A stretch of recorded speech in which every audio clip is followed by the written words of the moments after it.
I've entitled today's message as Who's Listening? Rabbi Percy's words still resound in my mind as he taught us about the Torah through the eyes of Rabbi Yashuv and Moshe Rabbeinu. He would get so frustrated because he felt that his message wasn't being heard, it wasn't being received. But he always said he wasn't speaking to those of us on the outside. He was speaking to us on the inside, right here to our community, to those who believe in our Creator. Our prophet Isaiah said, "Make the heart of this people dull and their ears heavy, and shut their eyes lest they see with their eyes and hear with their ears and understand with their heart and return and be healed." And Rabbi Yeshua referred to this passage when he spoke to in Matthew 13:9. "Whoever has ears, let him hear." The Talmidim came to him and asked, "Why do you speak to the people in parables?" He replied, "Because the knowledge of the secrets of the kingdom of heaven have been given to you, not to them, not to those on the outside. Whoever has been given more, they will have an abundance." That's why we speak to them. He speaks to them in parables.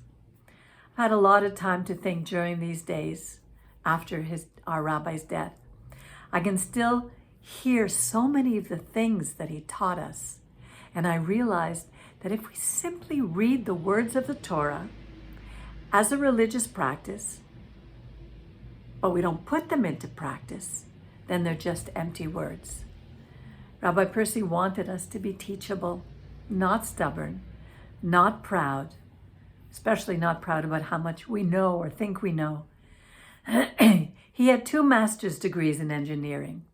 He majored in political science and psychology. He taught thermodynamics in university at the age of 22. He had been a professor and a chaplain in the army, in prisons and in hospitals. He worked in the diplomatic corps of the U.S. Secret Service in anti-terrorism. He was trained by Israel. He was a VP of a multi-million-dollar organization, but in the end, he said it all meant nothing if he didn't apply the Torah to his own life and have a relationship with God. That's why he dedicated his life to doing and teaching others what he had learned. One major difference between this, our community, and other religious communities is that we teach we cannot convert anyone. Some religions have been and are still violent about how they go about it. Some are very persuasive. They buy you with kindness. Some offer you the promise of prosperity. But when you don't toe their party line, they cut you off. Only God can change hearts. He never abandons us, and only He can reveal who He is to anyone. Only He can change hearts. Otherwise, we're simply switching from one religion to another, one set of man-made rules to another. I remember one Jewish man who came to the congregation with his wife, and after a while he told Rabbi Percy that he needed to leave.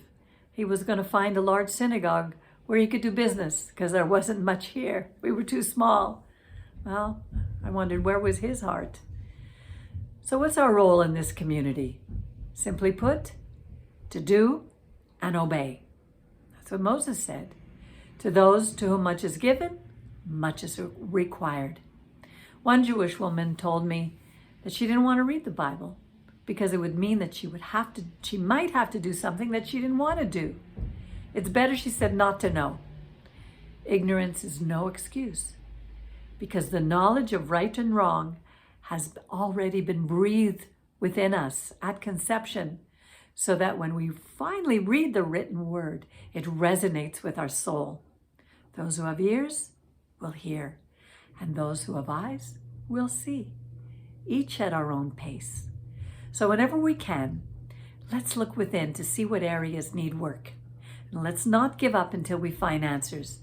If there's nothing that we can do about something, we then leave it in God's hands, but not before we do absolutely everything within our power until we get that paradigm shift in our thinking. That's the beautiful thing about God and His Torah. He always fulfills His promises to us, even when we doubt. He knows we're human, but let's not allow ourselves to stay in that doubting stage for too long. Instead, let's remind ourselves, if necessary out loud, what did he say to us? What has he done for us? And what he is still doing right up until today. He's our shield. He's our protector. He provides for us in ways that are sometimes impossible to comprehend. The secret lies in acknowledging his gifts to us. The acknowledgement that we are not perfect. None of the heroes in our Bible were perfect. But that when we fail, we need to make restitution. And we need to acknowledge that we've done this. And then we return.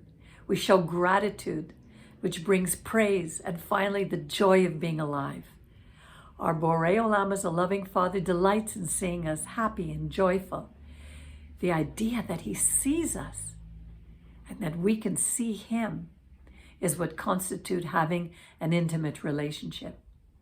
The Creator and his commandments are the key to all good things and things that are beautiful on this planet. Our work is to obey them on a daily basis, and the Torah teaches us about how to do that. This will allow us to shine, and our work will illuminate the world, our world. Let's not worry about what plagues or tragedies are falling upon this earth. We have stories in our Torah about the flood, the exodus from Egypt, the history of our people with its repeated catastrophes. Yet God has always prevailed, and he always will. Let us encourage and help each other to be strong, to grow, and to become the very best that we can be. We don't have to be perfect, just a little better each and every day. Thanks for listening. And if you enjoy what you hear, not only from me, but from the other teachers in our community, please subscribe to our channel. Remember to support us. Thank you and have a wonderful day.